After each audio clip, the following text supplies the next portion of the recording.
Welcome back to GMC Live Reviews. I'm Karel Verhoef and we are live reviewing Lake Natron Camp in the Rift Valley, Tanzania, East Africa. And with us is Orca Lindstrom, one of the owners of Lake Natron Camp. Orca, thanks for looking after us. And I have to say, the camp operation and the staff that you have here, we can really see that it's a well settled down camp, and it's just such a pleasure to be here. Great. We're going to just chat about something that is really important to us and close to our hearts, and that is sustainability, so that our grandchildren can come here and still experience Natron the way it is today. It's a pleasure to actually chat about it because we haven't been to a property in East Africa that is run in such a sustainable way as this one. Do you want to share with us how you managed to run a high-end camp with minimal impact? Sure.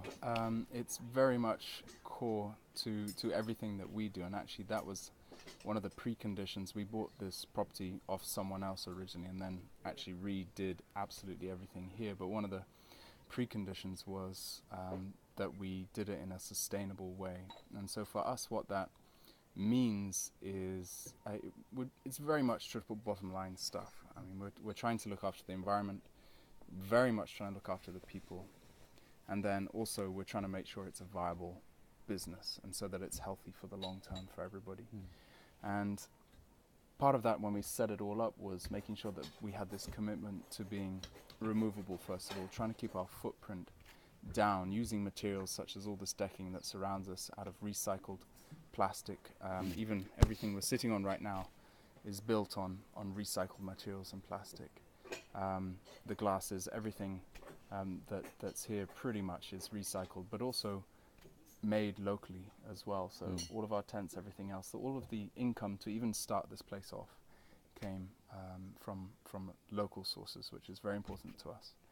But some cash into local economy. A huge amount. And then with the people in this environment, we're in, community-based tourism is very difficult. More so if you don't have a great relationship with the community, and that's something that we focus on right from the beginning. We have 17 women on rotation here, and it's a small camp, so 17 women for a huge lodge, of course, is nothing, but for a small camp, 17 women working here is just a massive thing. Almost all of the staff as well are from the local community, from Ngarasero. We have a couple of managers from outside who are there obviously to keep the standard at the correct level, but the emphasis is always train local, train local. The guides have got international certification through us for guiding the mountains, the first aid side of things, and that, of course, all of that is phenomenally important. When we look at everything that's here, little things that make a big difference. The environment's very sensitive. We're right on the edge of a natural spring.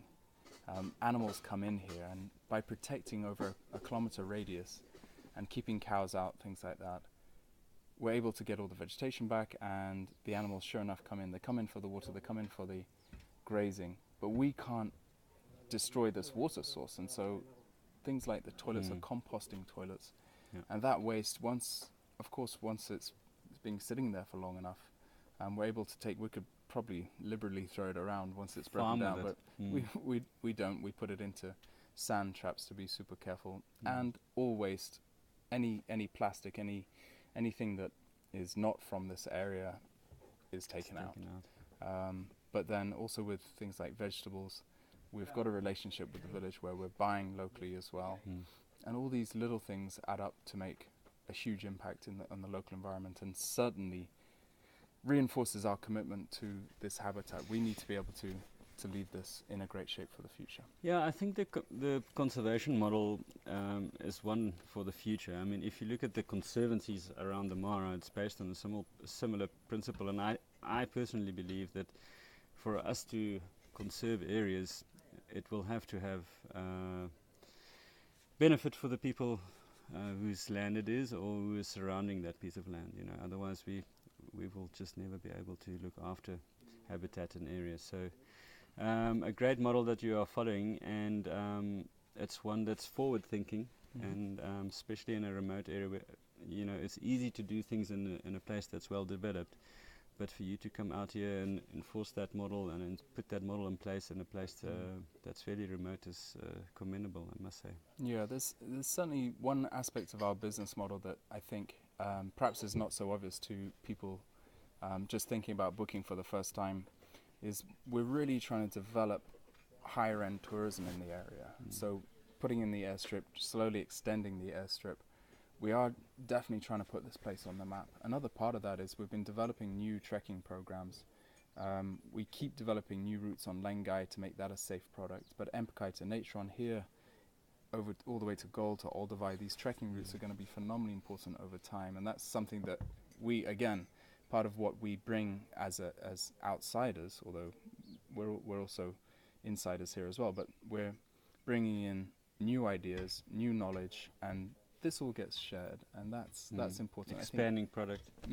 Higher end, higher quality products as well. Yeah. This is what this area needs to become a sustainable place, a really good, healthy tourism ecosystem. I can't wait for the walks to start going, because I think it would be amazing to drop down the Serengeti Plains on the other side of the escarpment. But we'll probably go there a little bit later on or early next year. Yeah. So just quickly, solar power. So you're not running any generators, so you're not burning any fossil fuels, which is a wonderful thing. Drinking water. Yep, the drinking water is sourced from local springs and then filtered here. So again, we're not bringing in plastic bottles or anything like that. It's all local, clean water. You no see need no to do plastic that. at all.